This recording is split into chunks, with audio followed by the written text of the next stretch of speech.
A very good evening to you all and welcome to our second and final edition of News Tonight here on UBC TV this Tuesday, the 26th day of November 2024. But first, let's have a look at our top stories.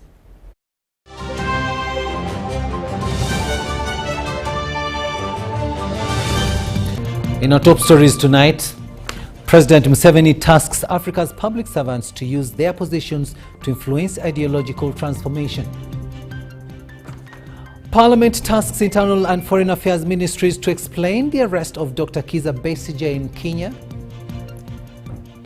Uganda will not start commercial oil production in 2025.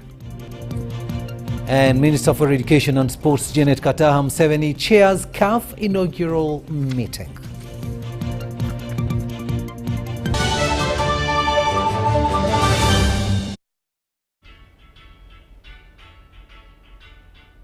Hello there and welcome once again. We're coming to you live online and on air from Broadcasting House here on Nile Avenue. On sign language, it is Senyomo Yusuf and I am Rukidi Edward Kijanangoma.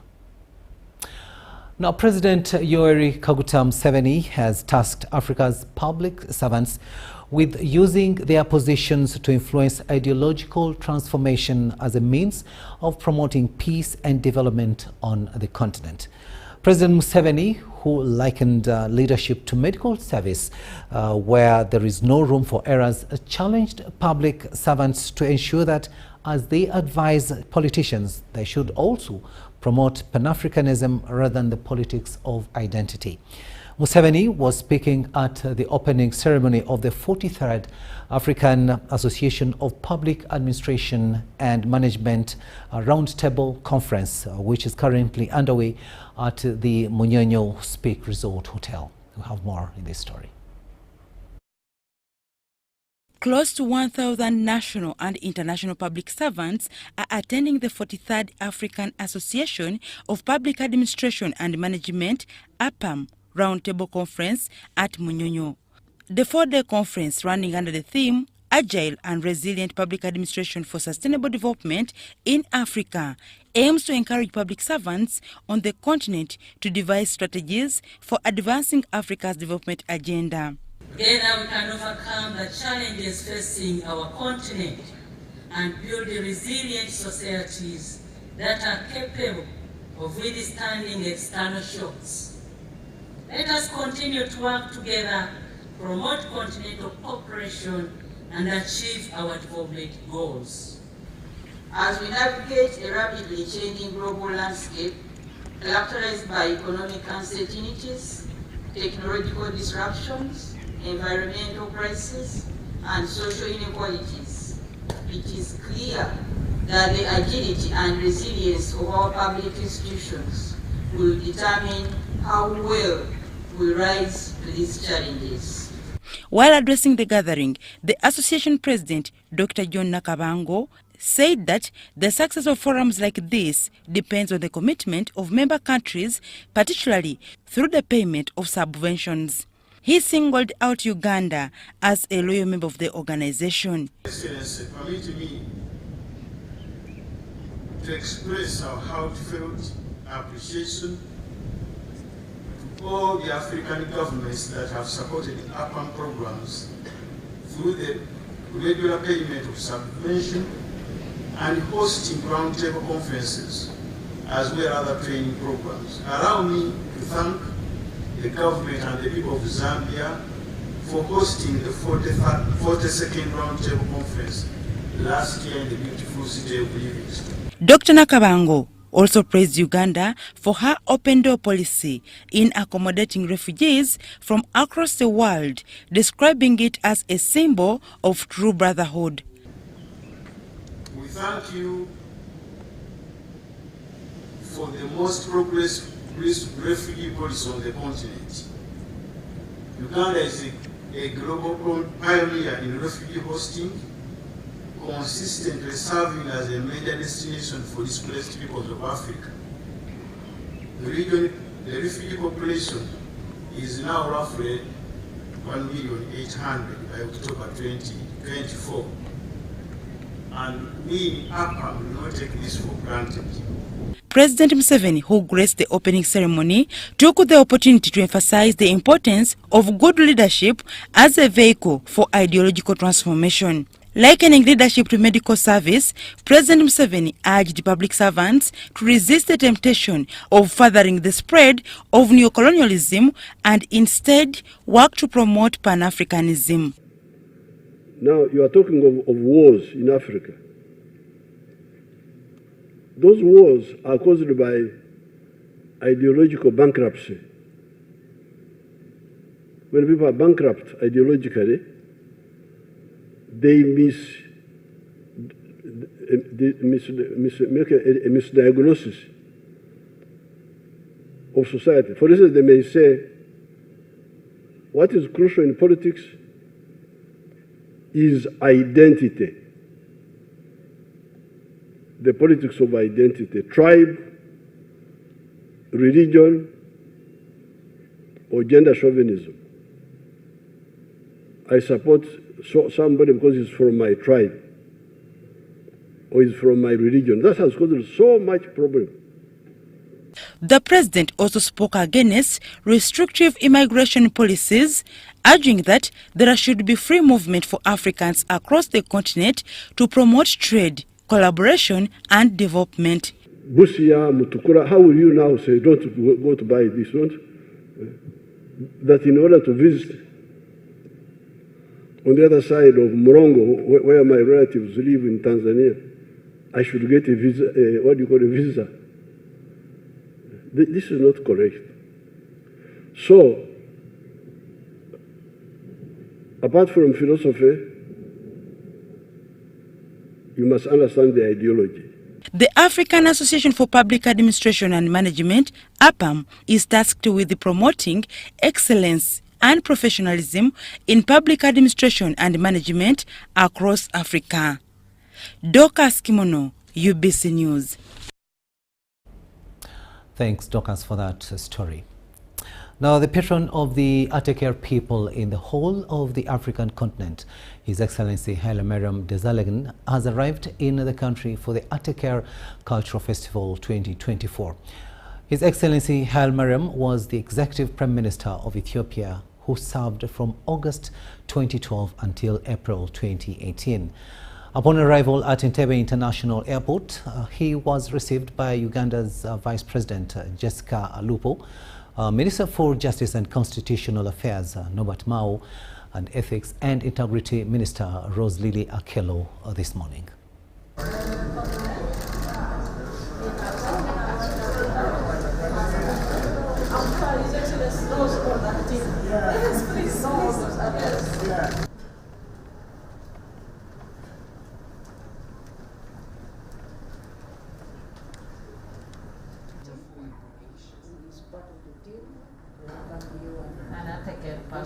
Yes. And then of course Leah.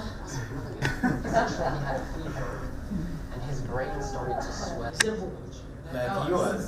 Several. In his region I saw short product. Welcome you, Your Excellency. Those things by of course Boda, among his name, so now he's saying this is so big now.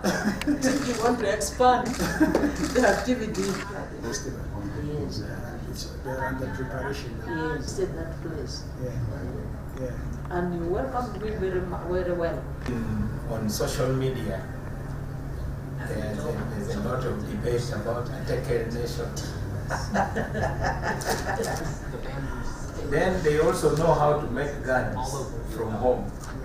So even when the government takes away, they are not just having gun and shooting anyone, but it is very different. You know, I was governor of the region, which we are not prepared actually to pass.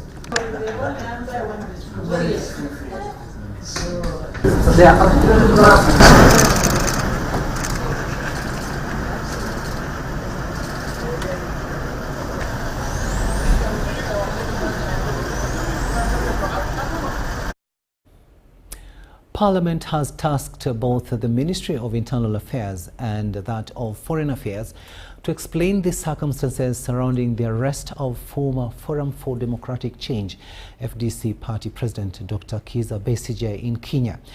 The Speaker of Parliament, Anita Among, issued the directive after a section of opposition members of Parliament raised concerns over the nature of Dr. Besigye's arrest. Chira Municipality Member of Parliament Ibrahim Ssemujju Nganda presented a report to the House describing what he termed as the abduction of Dr. Besigye while on duty in the neighboring country. The House reconvened this afternoon, weeks after the controversial National Coffee Amendment Bill 2024 was passed into law amid chaos. Parliament resumed on Tuesday afternoon, beginning with the administration of oath for the newly elected woman MP for Chisoro District, Grace Akifeza, who won the recent by-election. That I will be faithful and bear true allegiance to the Republic of Uganda. Weeks after the passage of the National Coffee Amendment Bill 2024, some MPs did not want the matter to rest. They reminded Speaker Anita Among of the chaos that marred the previous sitting. Men carried me, one leg on the right, another leg on the left, just spreading my legs. This dress was also torn from the lower part at this point. All the thighs were spread out. The leader of opposition, Joel Senyonyi, called on the House to initiate investigations into the alleged raid of Parliament during the last sitting. And again, I know that there are cameras in here, but I said I'll still put it on recording. I have a CD here and a flash disk of people who raided these our chambers and manhandled people. Speaker Anita Among distanced herself from the claims of a security raid on Parliament and advised MPs to secure a substantive motion on the matter. That evidence is not admissible. What is admissible is an official report that is under Rule 228. What you could do, please write to the Clerk of Parliament and ask the Clerk of Parliament for all what happened in the proceedings. Kira Municipality MP Ibrahim Ssemujju Nganda drew the Speaker's attention to claims that the former FDC President Kizza Besigye had been abducted from Kenya. The MP called for Parliament's intervention, describing the incident as an abuse of existing immigration protocols. Even the Uganda Human Rights Commission has condemned this abduction and demanded for Besigye's immediate release. Dr. Besigye was charged with possession of 2 pistols alongside his co-accused Obed Lutali at the General Court Macho, sitting in Machinde. The government chief whip, Hamson Obua, responded supporting the Speaker's guidance on the matter being sub judice. What I can confirm on behalf of government is what is already in the public domain. That Colonel retired Dr. Kizza Besigye was arrested, produced in court, charged.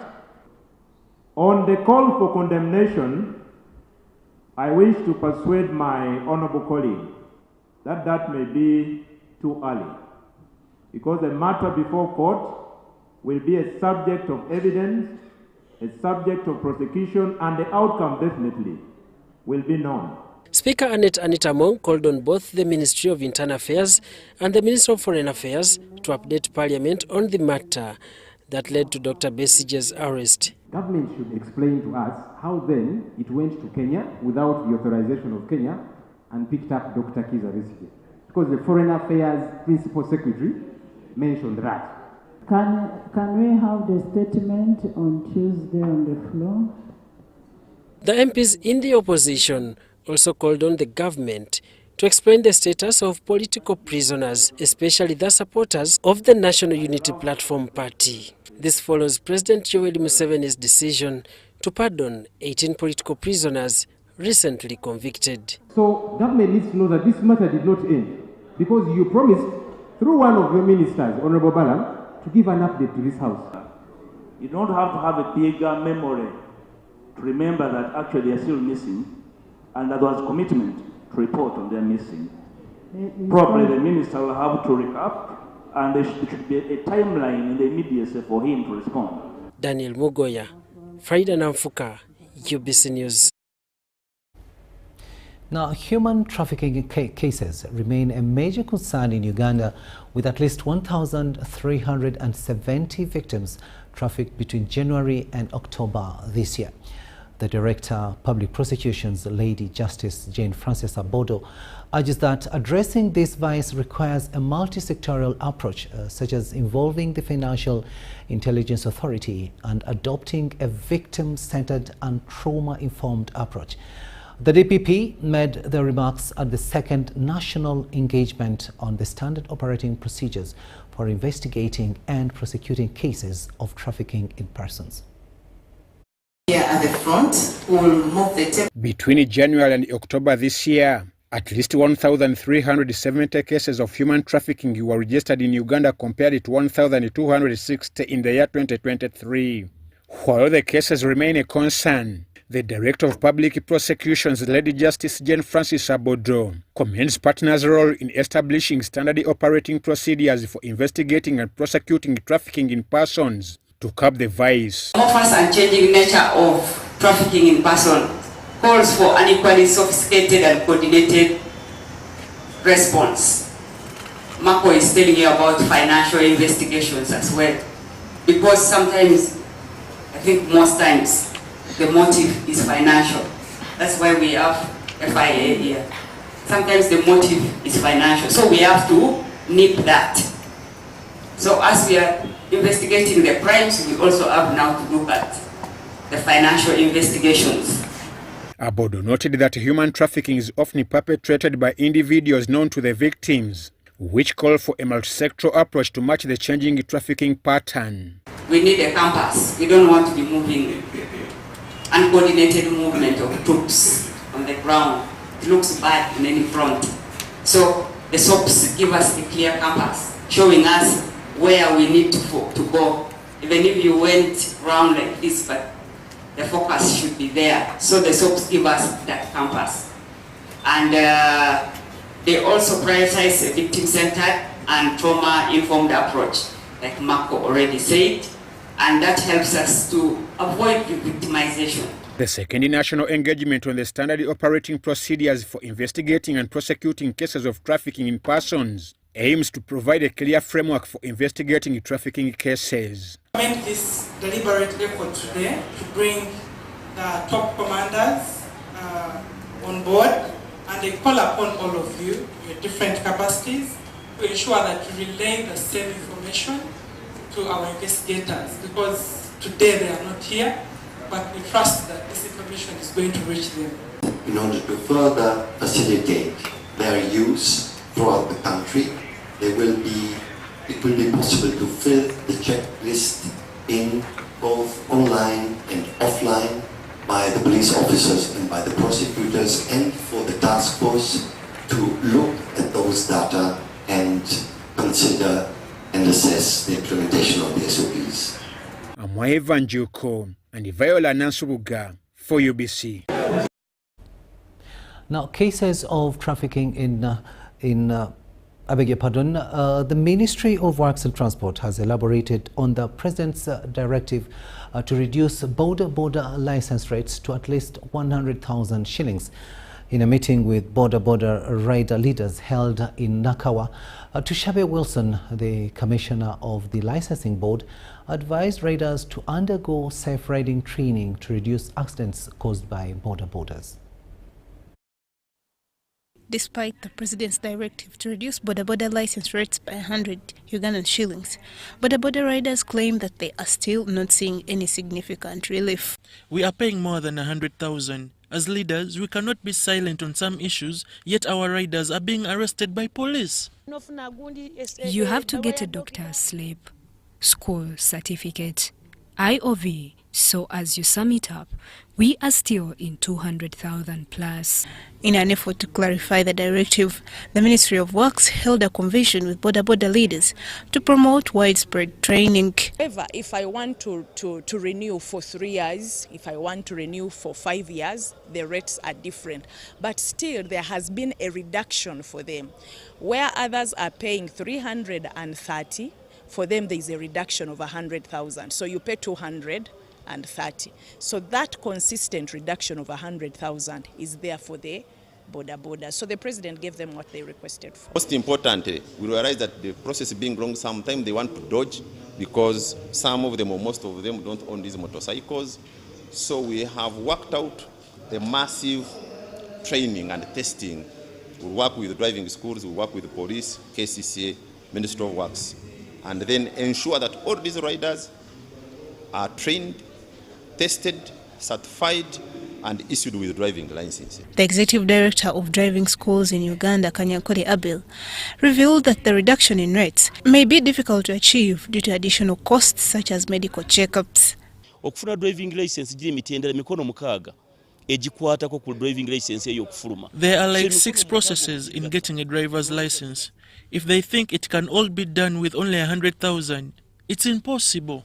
Susan Kateki, communications officer, urged Boda riders to participate in mass training aimed at reducing the costs of acquiring a driving license. Moving forward, let there be a mass sensitization, 1, of the new rates. 2, let there be a mass training, and we are hoping that we can work with the driving schools to lessen the charges, because if you're doing a mass training, then the costs can go down. So the reduction in license rates is intended to ensure that every rider obtains a valid driving license. Cayenne Faith and Stephen Kalicia for UBC. We'll now take a short break, but we'll be returning with much more. Do stay with us.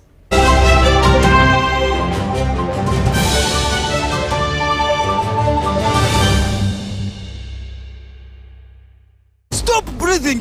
To be a winner, you must breathe only when necessary. Breathing is for losers. What is that? Did I give you permission to sweat? You can sweat in your free time. Push the arms straight. Winning is hard, but with MTN Momo, it's easy. Simply pay or shop with Momo for a chance to win mobile money every day. Use the Momo app or dial *165*3#.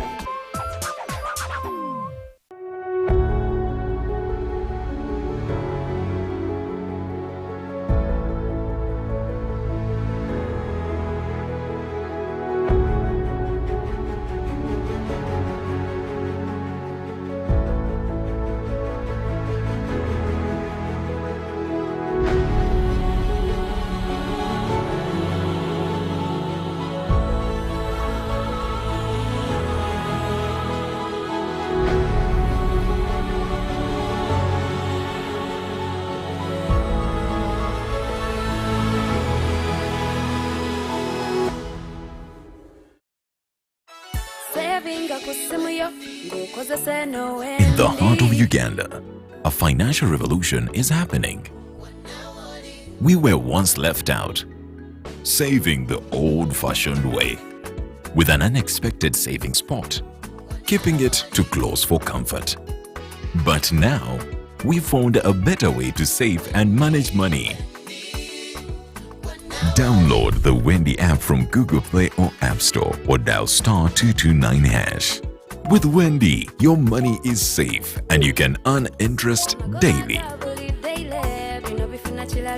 Visit your Google Play or App Store or dial *229# to register. Wendy Wanawoli.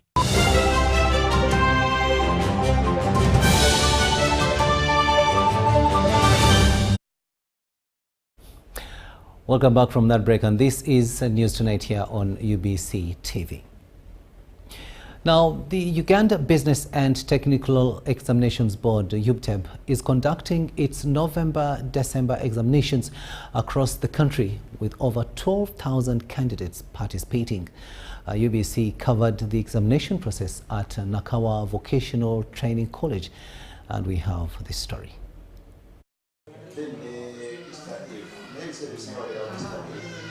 A total of 11,954 candidates from 663 examination centers are engaged in practical, real-life projects as part of the Uganda Business and Technical Examinations Board UBTEB examinations. Chiguli Godfrey, an assessor at UBTEB, says all examination materials were delivered safely to their respective centers. I'm here to assess the students through their real-life project.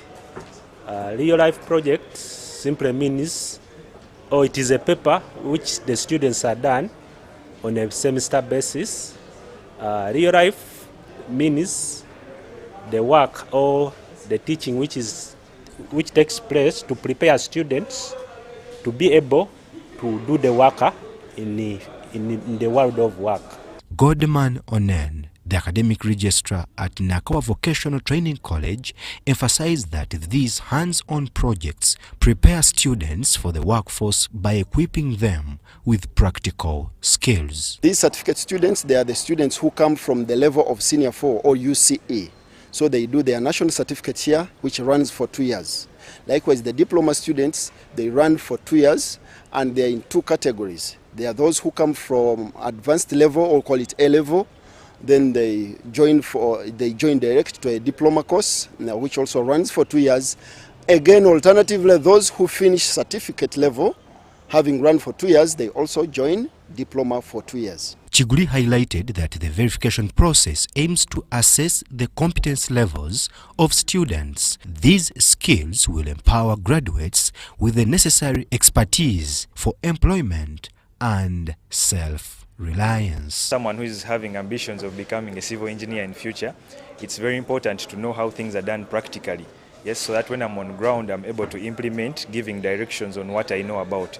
Missionary experience, the building part has increased, and also part of welding, which we used to ignore as the upcoming engineers. We used not to do welding so much, we do it partially, but this time we have so far participated in. Brian Tumwinebiaruhanga, Henry Muganga, UBC News. Now, mental health disorders prevalence rates range from 22.9% to 35%, posing conditions like depression, anxiety disorders, and stress with severe outcomes.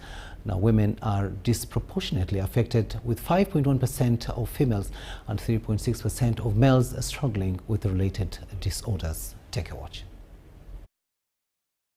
Several groundbreaking initiatives were introduced during the meeting at Kabira Country Club in Kampala. Developers Sodi Mutumba and Brenda Kabakari unveiled a telesupport psychotherapy call platform designed to offer accessible mental health support via technology. These innovations are seen as crucial for addressing Uganda's growing mental health needs. To then assign you to a group of counselors who are of that specific gender and speak that specific language that you have selected. Toll-free line, of course, there were no airtime costs, and this enabled them to call through lay counselors and talk to them. Associate Professor Etheldreda Nachimuli called for scaling mental health innovations through health training institutions, emphasizing that both children, 22.9%, and adults, 24.2%, are affected. Vulnerable populations even affected most because there are more stressful problems. The youth are facing more stressful problems. The refugees, people with chronic disease are disproportionately affected. The director of the MRC, UVRI, LSHTM, Uganda Research Unit, Professor Moffat Nyirenda proposed leveraging AI and digital tools to bridge the gap in mental health care provision. What we are bringing in is to use digital technologies, for example, mobile phones. How can we link individuals, particularly young people with mental health, to these counselors? If we use the mobile phone platform, would that help things? And preliminary evidence from pilot studies suggests that that is a useful approach, that is a useful strategy. the other innovation that we want to add now, there is a lot of talk nowadays about artificial intelligence or AI. How can we use AI to optimize these platforms so that they are more efficient, so that they are better able to support individuals? He highlighted that mental health issues are rising daily due to a combination of biological, psychological, and social factors. Therefore, the urgent need to integrate technological solutions into Uganda's mental health framework. Mental health issues is increasing quite rapidly. I think with all the pressures that we face in our environments, you recall how COVID. Crispus Arinitwe, Jamil Sekaja, UBC News. Ministry of Water and Environment has commissioned construction of the fecal sludge treatment facility in Nansana Municipality, Wakiso District. Permanent Secretary, Ministry of Water and Environment, Dr. Alfred Okidi, says the project will take 16 months to complete. Government investment addresses challenges associated with urban growth. Ministry of Water and Environment has commissioned construction of the fecal sludge treatment facility in Nansana Municipality to improve sewage services in Wakiso District and surrounding areas. The Permanent Secretary, Ministry of Water and Environment, Dr. Alfred Okot, says the project will improve the population access to well-managed sewage services. The suburbs of Kampala have expanded drastically, and this is one of the fastest growing suburbs of Kampala. So we have people who have built homes, they have their on-site sanitation facilities or pit latrines. So this facility is actually going to help the wastewater coming out of these sanitation facilities to be treated safely and then discharged into the environment in a safe manner. The surrounding areas, even people from Chira municipality, they will be using these facilities. Therefore, they won't have to incur huge costs of taking the fecal sludge to Lubiji. Once completed, the fecal sludge treatment facility will also produce organic fertilizers. One of the byproducts is going to be what we call a compost. It is actually organic fertilizer that is very useful for farmers. The project is collaboration between the Korean government and Uganda. 어떤 이 프로젝트가 잘 수행이 돼서 지역 주민들의 깨끗하고 안전한 환경에서 생활할 수 있도록 저희가 지원할 것을 약속드립니다. We would like to promise you that this project will enhance the living environment, cleaner and safer living environment of the local residents. This project represents Korea's Green ODA principles, which focus on clean and sustainable infrastructure development, creating green jobs, improving air qualities, and in reducing greenhouse gas emission. Recently, Korean President Yoon reaffirmed this commitment at the G20 summit in Brazil. He declared Korea will actively serve as a green radar for climate vulnerable nations by expanding Green ODA and other initiatives. Local leaders in Nansana Municipality say the project will improve sanitation.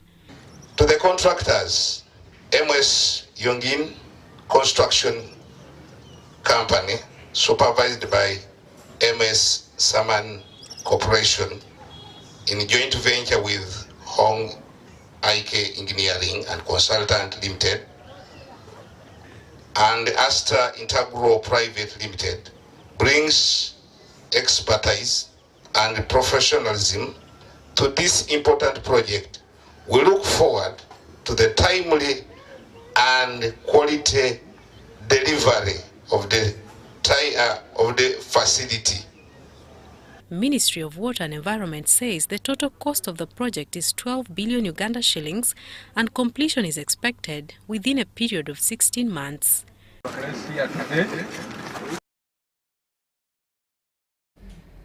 Now, the ratio of Ugandans moving to urban areas now stands at 5.2%, compared to 3.2% in rural areas.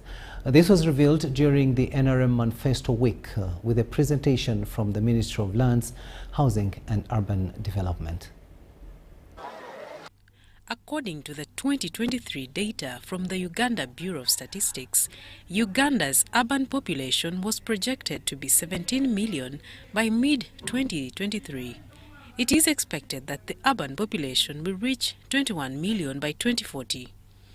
The ratio of people moving to urban areas is now 5.2 compared to the 3.2 settling in rural areas. Boda is urbanizing at a very fast rate of 5.2% of our population going to urban areas, compared with the population of 3.2. That means more people are going to the urban areas than the ones who are producing. And the result is that sooner or later, the entire population of Uganda will be emptied into urban areas. This creates a challenge because it means we must address it now. With increasing urban settlement comes the necessity for housing. The Ministry of Lands, Housing and Urban Development is in the process of establishing housing cooperatives to provide decent housing for the growing urban population. Basically, other local materials. This will address cement and steel desires. The status is we've developed a project for enhancing access to decent housing. The project aims to establish a housing innovation support center to boost adoption of locally and international developing housing products, services and solutions that will address the cost of building the materials. The next step is to disseminate those projects that we have developed. The government of Uganda has provided 30 billion, while 88 billion is still outstanding, and in addition, there is 118 billion outstanding from the Libyan Arab government. During the discussion, increased land evictions was cited as a major challenge to the implementation of government programs. Increase the land evictions.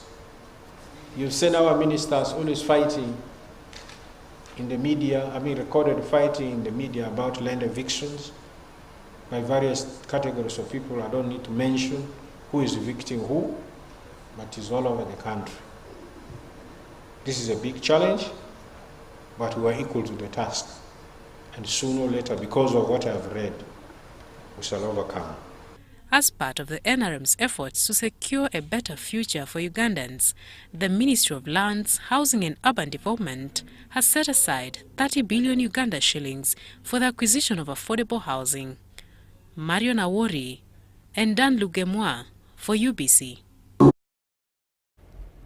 Now, Minister of State for Gender and Culture, Peace Mutuzo, has emphasized that empowerment is the fuel that brings the dreams of the girl child and woman to life.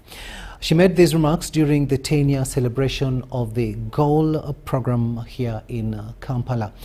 Now, the GOAL program, a brainchild of Standard Chartered, is implemented by BRAC Uganda, a Tier 2 credit institution. Let's get more in this story. Standard Chartered and BRAC Uganda have celebrated a decade of empowering Ugandan girls and young women to live fulfilled lives. Since its inception, the bank has invested Uganda shillings 4.2 billion in this empowerment initiative. Fortunately, our world, being a girl child is difficult.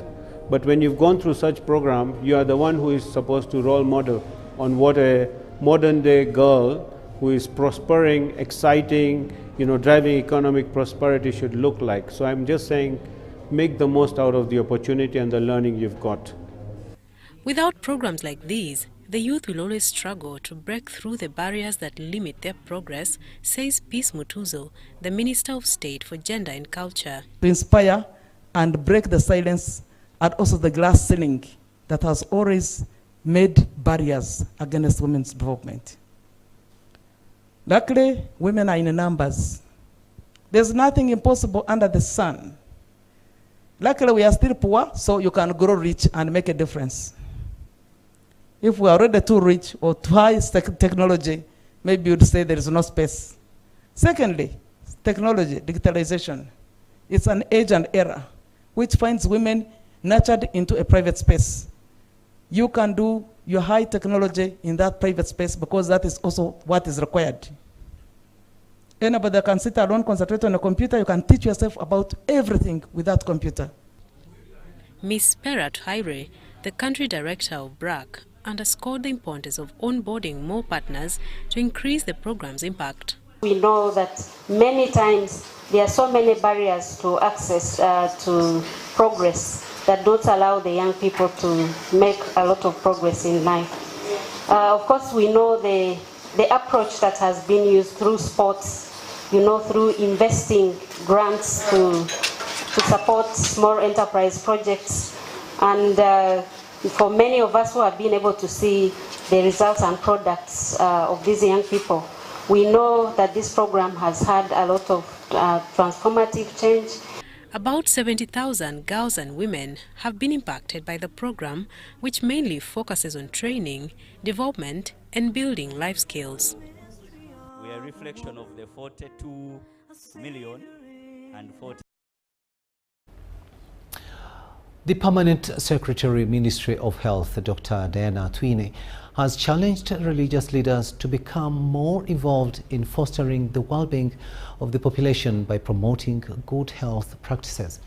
Dr. Atwine made the remarks during the dissemination of self-care guidelines developed by the Ministry of Health aimed at preventing disease at personal and household levels. According to the World Health Organization, WHO, self-care refers to the ability of individuals, families and communities to promote and maintain health as well as prevent disease. The Ministry of Health developed the self-care guidelines on the belief that self-care interventions are a promising approach to improve the health and well-being of the population. In collaboration with the Faith for Family Health Initiative, the Ministry of Health has embarked on disseminating these guidelines to key stakeholders, including religious leaders. We spend so much money on diseases that can be preventable, and one of them is malaria. I will talk about a few others. What can be done? All of us know how malaria catches us. We know that it also has a lot to do with the lifestyle, how we live in our homes, environment around us where we stay, whether we embrace preventive measures like sleeping in mosquito nets. Antenatal services, malaria, all the diseases, how can we start making sure that they get the first information, how you can prevent, how you can protect yourself, as also now look at how they can access services at the healthy facilities. So integration, that means that we are giving them messages, we gave them small message booklets that they are going to be using every day as they reach out to their communities. Guidelines are being simplified, and we've built their capacity, we've oriented them. Religious leaders have pledged their commitment to popularizing self-care as one of the key disease prevention strategies. We, as religious leaders, hold a unique position to drive the message of self-care and health throughout Uganda. Our voices carry weight. Our presence is trusted, and our influence is powerful. It is essential that we use these gifts to promote practices that support both the body and the soul. Self-care is more than a health intervention. It is a way of life that aligns deeply with the teachings of our faith. Whether it is nurturing our bodies, minds, and spirits, or promoting practices that protect the health of our families and communities. Self-care is an act of responsibility and devotion. The Ministry of Health envisions that promoting self-care will accelerate the achievement of Sustainable Development Goal 3, which focuses on ensuring healthy lives and promoting well-being for all. I'm Nafka Farida, under Diana Kuti. The Foundation of Persons Affected by Dwarfism has raised concerns about the limited awareness of their condition and the lack of reliable statistical data to accurately reflect their numbers. They emphasize that they continue to face exclusion and marginalization while navigating societal complexities. The concerns were highlighted during a press conference at their Chebando Center office in Kawempe, Kampala, where they appealed for full acceptance and equitable treatment from society. Little is known about achondroplasia and other conditions that cause dwarfism, leading to varied community reactions when a little person appears. Dwarfism, it is just a condition that leads to short stature, that leads to a person to have that height, which is 4 feet and below. With adult faces but short statures, they are often mistaken for children. Bagada Godfrey, a 60-year-old father of 6 and grandfather, shared his experience of the societal challenges he faces. You see, we are unique. We are not like any other person, because when they are comparing your age, they say this tiny child is also of my age mate. No, they are those ones who are told, but we are older than them. So they want to try your strength, and then they want to see whether you are really normal. What is the size of your good private part? How is it? How does it appear? And so on. In Uganda, little persons face barriers in education, banking, and public transport. On the seating arrangement, these are our size must be in front, and being in front, these desks are made higher. So we need adjustment. We have a challenge in that most of our members or members dropped out of school because of discrimination, calling them funny names. The World Health Organization estimates the global population of little persons at 2.8 million, with 1.8 million in Africa. According to the foundation, the 2024 census reports that little persons make up to 1% of Uganda's population, a figure they dispute, citing unreliable data that hampers effective service delivery. Unfortunately, in Uganda, there is no clear data for person with disabilities. It is only that our database, where we go on recording one person by one person, we have 500. And others, they categorize as people who don't even understand. But all of us, most of us, were educated, and we can present ourselves in public. So that kind of humiliation that the society always have. Others, they just say we came from a certain planet, we are not human beings. No, we die, we were also given birth. These discs they make them pain, their joints get pain, and when they feel pain, they drop out of school. Because of the community and the parents, they don't know that. We're also saying that we're also contributing the building of the country. Therefore, the society has an obligation to empower our people. Crispus, Adenitwe, UBC News. The NRM chairpersons from 8 sub-counties in Mpigi gathered at their offices to discuss strategies for strengthening the NRM party in the district, in line with President Museveni's vision.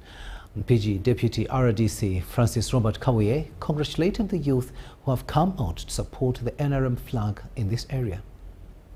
From 8 sub-counties in Mpigi expressed their disappointment with leaders who have failed to serve their people. They criticized these leaders for not doing enough to support government initiatives and for undermining development plans. The meeting focused on ways to strengthen the party and ensure its victory in the upcoming elections. I salute our President Yoweri Kaguta Museveni, who is now empowering the youth to become leaders. Mpigi Deputy RDC Francis Robert Kawiye stated that the youth in Mpigi were misled during the last election. However, due to the poor services they received, they have now recognized that the NRM will win with greater support. this time round, let's put our hands together, go down to the grassroots and mobilize for NRM's support. Together, I believe that we can. He also warned all those planning to contest in MPG to follow the rules set by the Electoral Commission, ensuring that elections are conducted fairly and properly. The Electoral Commission has already released its program, the electioneering program. So it is now incumbent upon you to follow that program orthodoxically. Naluimba Mumbala shared the reasons for her candidacy as woman MP from PG, driven by her desire to serve the people. I call upon the youth of Mpigi district to vote in the coming elections His Excellency, the President Yoweri Kaguta Museveni. For our Mpigi and Honorable Amelia Chambade, for our constituency Mawokota North, and also Najiba, who has come up to contest for a position of woman MP, Mpigi district. Youth have seen the challenges of voting people who are not in line with the government. Magala Levy, NRM chairman of Buwama Town Council, along with his colleagues, expressed their frustration with leaders who have neglected their duties and turned against government plans. People entrusted with the leadership in 2021-2026, they have not been working. They have been complaining about government programs. This has prompted them to engage with youth early and bring them into the fold of the NRM, ensuring the future of the party. Come, these are the people we want to lead us. She's going to help NRM. The youth have been a problem of this district. Stephen Kayumba compiled this report. Now, it is a song that came to be adopted as the official anthem of the Iteso Cultural Union in the late 1990s. But how was the idea conceived? What message did it seek to advance, and who exactly composed it? As the Iteso prepare to hold their 3-day Atekere festival in Soroti, here is the story of Rosemary Ariko, a tutor who taught music at various primary teachers' colleges.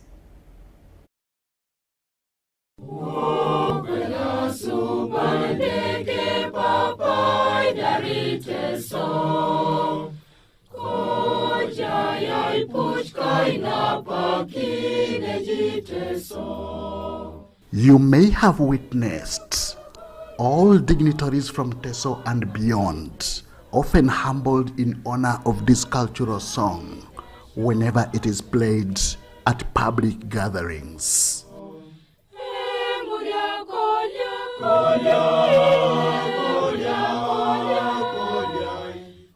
If each and everyone adheres to what has been sung in that anthem,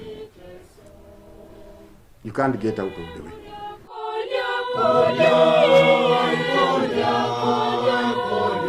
It is the known anthem of the Iteso Cultural Union, bringing all Iteso together.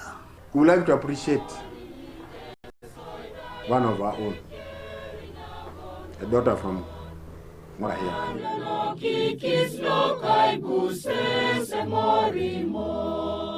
However, little is known of the voice behind this melodious song that is seen as an avenue for uniting the Iteso across the world. Oh, quella suban edeke papai dariteso ko jaya puchkai na pakin nejiteso. Rosemary Ariko is just a few months into retirement. She served as a tutor and principal in a number of primary teachers' colleges. Muria kolia, muria kolia, ko jaya ipuchkai na pakin nejiteso. As a teacher of professional education studies and music education, she was identified to compose songs about HIV/AIDS. The messages pierced so deep in the hearts of many that emotional encounters were inevitable. So when I sang with my students. Little did I know that the messages were so, what do I call it, big, emotional, so that by the time I finished singing with my students, then I came to the pavilion, I found people shedding tears. And that is how she became a darling of Teso in performing at public functions. And from 1996, every big function which was held here in Teso, where maybe the president would come, where it would necessitate us to sing anthems, and then maybe a song about the theme of the day, they would ask me to do it. The same capacity that saw her selected to compose the anthem of the Iteso Cultural Union. Now in that anthem, I didn't capture the whole Teso. I had captured only just Teso. I didn't capture all the Iteso, but captured the word Teso. So that in that anthem, I was singing Okwela Subani Dara Teso. Then there was an old man called Agoda here. He was one of the members in that committee. So I wanted somebody to listen to that message and see if it is a good message. Now, that old man said, this is a good message, it's a good song, but maybe let us replace this song, I mean that word, Teso, with Iteso. Because the Iteso go up to Kenya, they go up to very far. So let us capture all of them and use the word Iteso, not Teso. In packaging her messages, establishing a strong foundation of the Iteso cultural heritage through unity among its leaders were top. The emuria is a type of grass, star grass. And it usually grows where there is, mostly where there is a kraal. And the way it grows, it crawls and plants its roots, and then it spreads. You know, it keeps on spreading and becoming firm, I would imagine. So the Iteso, I would think, picked on that because of the behavior by which this grows. And so for them, they are saying, let the culture or the article grow and grow stronger. This talent has seen many doors opened for her, including receiving a national honor. On the day when I was awarded the medal, the person who talked about my profile said a very big profile about me. And so then my medal was in front there, number 4. So when I was led there, when the president greeted me and he asked, because of that big profile, he asked me, what did you do? Because the profile was really very big. And for me, I'd even forgotten about what I had talked about or I had done as a teacher. However, she is yet to be honored by Teso. They have not appreciated me for having composed for them the song, but the song has sold me and lifted me. She has also just retired from teaching. We told her it is now time to start serving her ticket again. And among the people who are going to honor, they are one of them. Ariko's love for music as an avenue for effective communication has seen her make compositions for teachers and other agencies.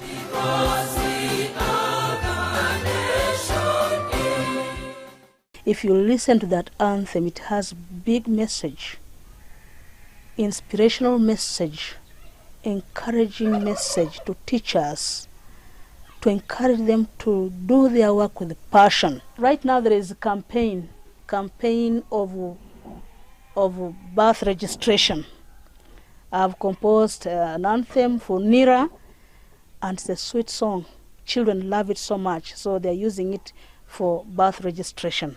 Quite talented, that the mother of 4 has mentored at least one of her children to follow in her footsteps. I have only one boy, and then the other girls. They love music very much, but the girls don't have good voices, but the boy has a good voice. She might have retired from teaching about a month ago, but certainly she is not tired. Henry Okrut, UBC.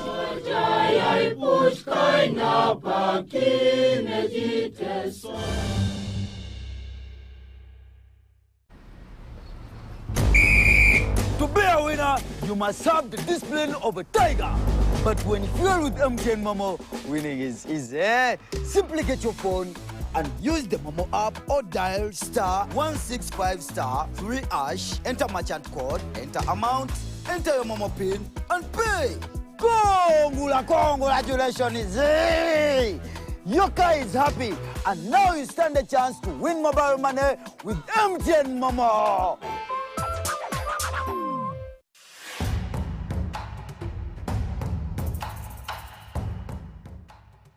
Amazina ganje Inyetekwa Seruhanga John Bosco ninduga mu district ya Rukungiri byo muhanguzi wa miliyoni 18 na Uganda National Rotary nzahangwire urwo mu kuzana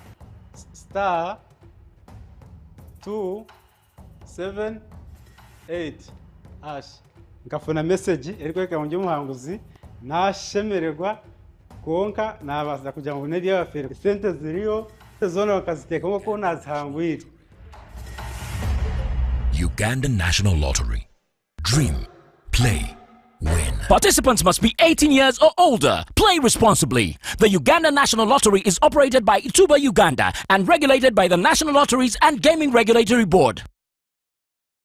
There is myths that so many of you live by. If your eye is twitching, it means you're going to see someone you like. If it shines and rains at the same time, it means a leopard is giving birth. If your hand is itching, it means you're going to get money. If you see an owl, it means somebody's gonna die. If you hear of a disease outbreak, just know it is in a village district at the border next to some suspicious country. You will want to scratch that last myth. Because Mpox is in 19 districts and Kampala is among with dozens of cases. Please stop going around checking anyone's hand. Mpox kills. Protect your loved ones.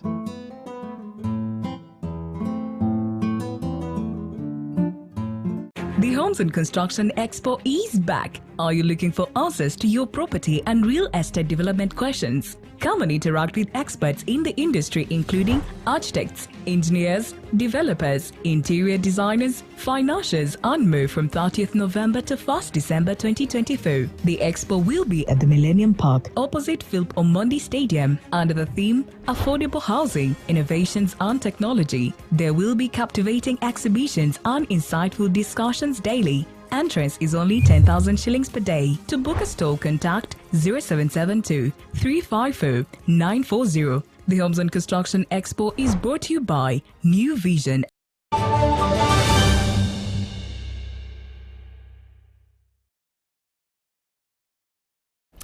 Welcome back. Business news now. And as Uganda's economy grows, so does the need for more streamlined and efficient business processes.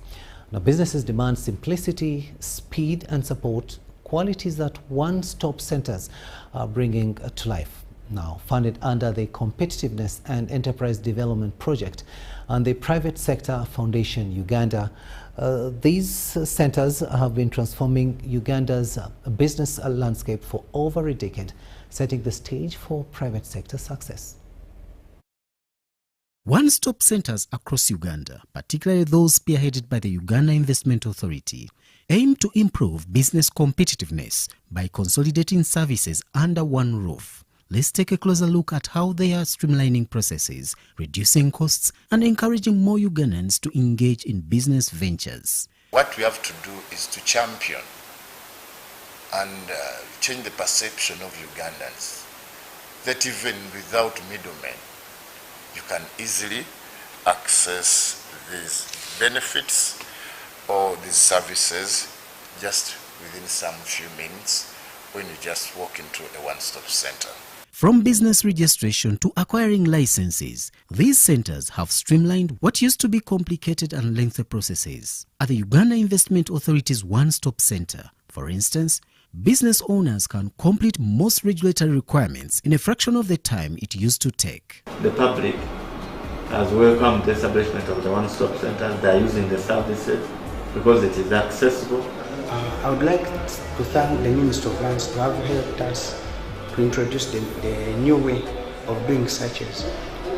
In the previous days, we used to do searches like in every Amazon. You had to go, if it is Jinja, you go to Jinja. If it is Mukono, you run to Mukono. If it is Wakiso, you run to Mukono. To Wakiso. But right now, even people who are within town, it helps us to do searches in time, and that helps the transaction to be done in time. We are able to do searches from those one-stop centers, and we can get searches within a single day. Secondly, these searches, they are not hectic at all. Through these centers, business owners no longer need to travel to multiple locations or deal with hidden costs associated with prolonged delays. One-stop centers reduce the physical and financial toll of opening and managing a business. Transparency has also significantly improved with the integration of technology in these centers. Digitization reduces human error and enables tracking, helping business owners to exactly know where their applications stand. The Land Verification Offices further looks to enhance its services. Government should increase such services, not only to be in Kampala.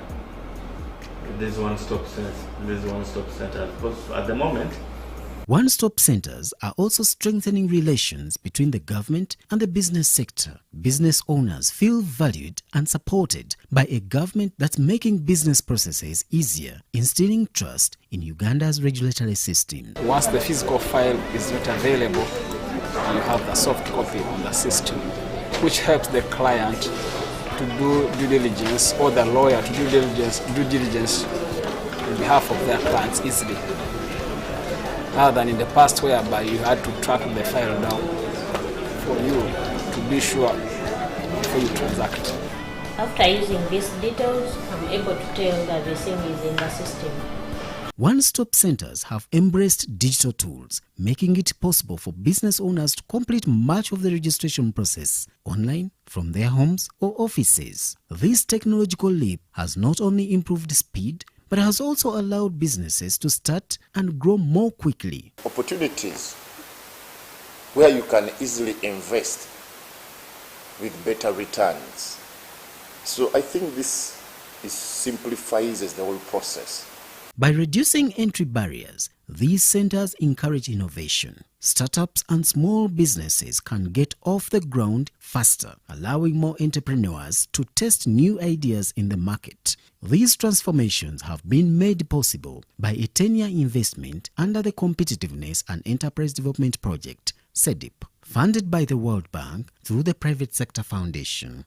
Most of the public servants, if they can change the way they do business and they move at the same pace, the way the private sector values time, I'm sure we shall benefit more in these services rendered at the one-stop center. Thank you. As Uganda continues its drive towards a robust private sector, these one-stop centers remain pivotal in delivering services that empower entrepreneurs, cut costs, and promote transparency.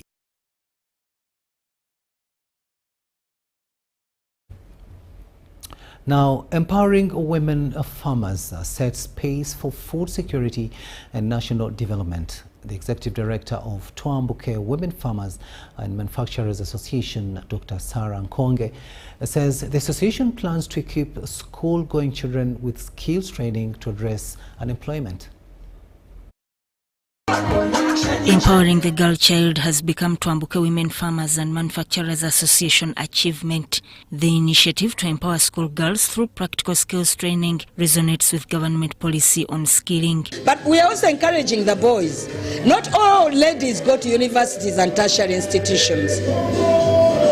We need the S6 leavers to come and study to come and not be a burden to their parents and themselves. You know, after the child has left, the girl or the boy has left senior 6, many of them do not know what to do. Now this is a stopping center for the S6 leavers so that we empower them. By the time they join university, they are already empowered and they know what to do. And some of them can make money to get school fees. Twambuke Women Farmers and Manufacturers Association CEO Dr. Sarah Nkonge told UBC that the association plans to establish an academy focused on skilling women and promoting networking. Some students come for a short time but don't come back. Others have got challenges of financial challenges.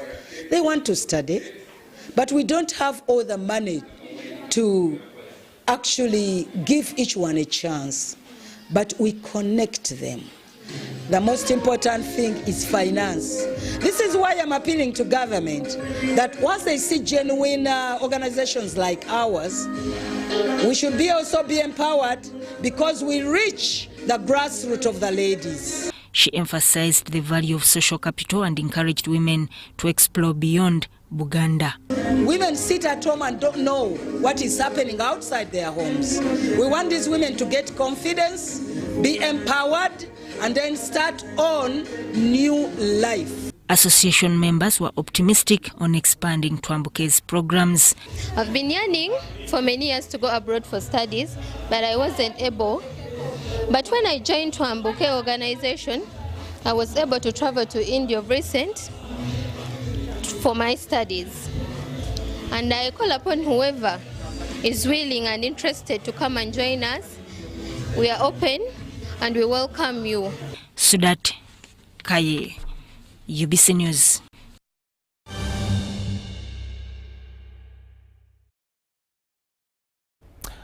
Sports news now, and the Federation of Uganda Football Associations, FUFA, Stakeholders Forum for National Football Philosophy and Player Development Curriculum has revealed many positives. The forum was hosted at Jevine Hotel in Rubaga Division and attended by our reporter. In line with the Federation of Uganda Football Association's FUFA Technical Master Plan 2023 to 2030, some of the best brains in Uganda football have met at Jevine Hotel, Lubaga. With us, of course, I'll introduce him later, but we have Dominique Nyonzima. He's the FIFA Regional Technical Consultant. He's coming from Burundi. This was purposely for the Stakeholders Forum for National Football Philosophy and Player Development Curriculum. For starters, the FUFA Technical Master Plan focuses on governance and business, which the Federation has already registered success and is now intent on the sport aspect. Today is a consultation.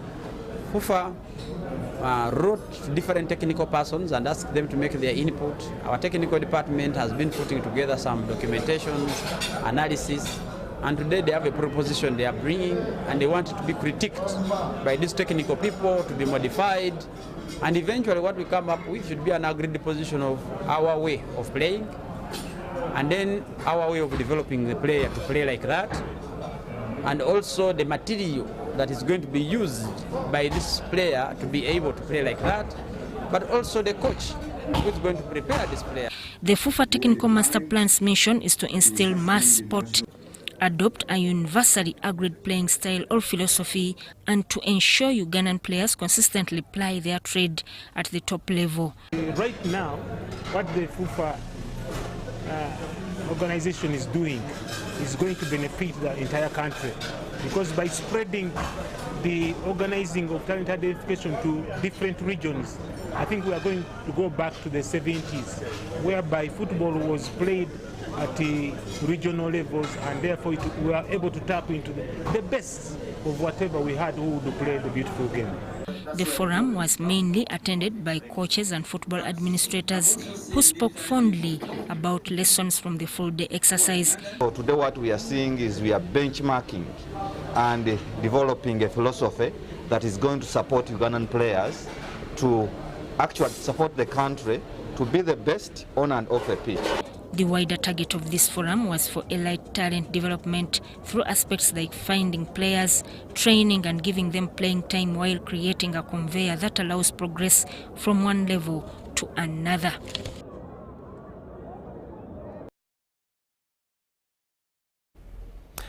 And that story brings us to the end of this edition. Thank you so much for having kept us company. On sign language, it has been Senyomo Yusuf, and I am Rukidi Edward Kijanangoma, wishing you a blessed night.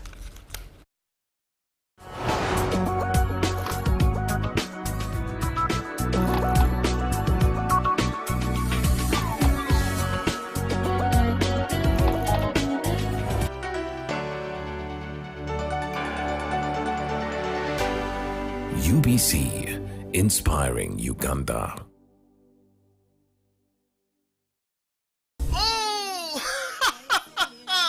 Super Soul Sisters ground-based inspiring story grand finale is here.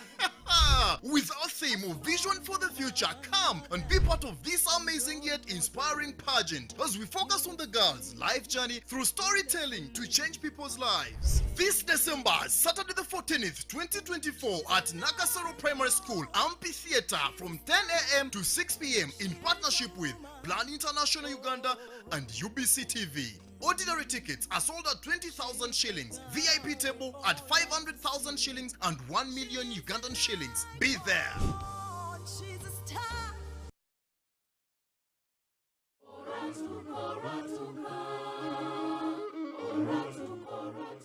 In a world where every day is a battle for survival, one man endures grueling hardships just to make a living. Hey, yes, sir.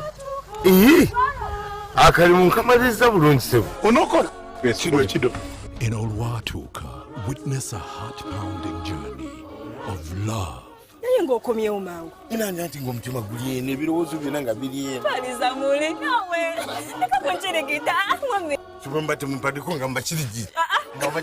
Pain, acrimony, and justification that the line between right and wrong has never been so thin.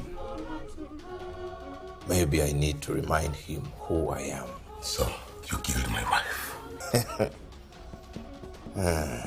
Olwatuka film premiere will be on the 3rd of December 2024 at Uganda National Theatre, sponsored by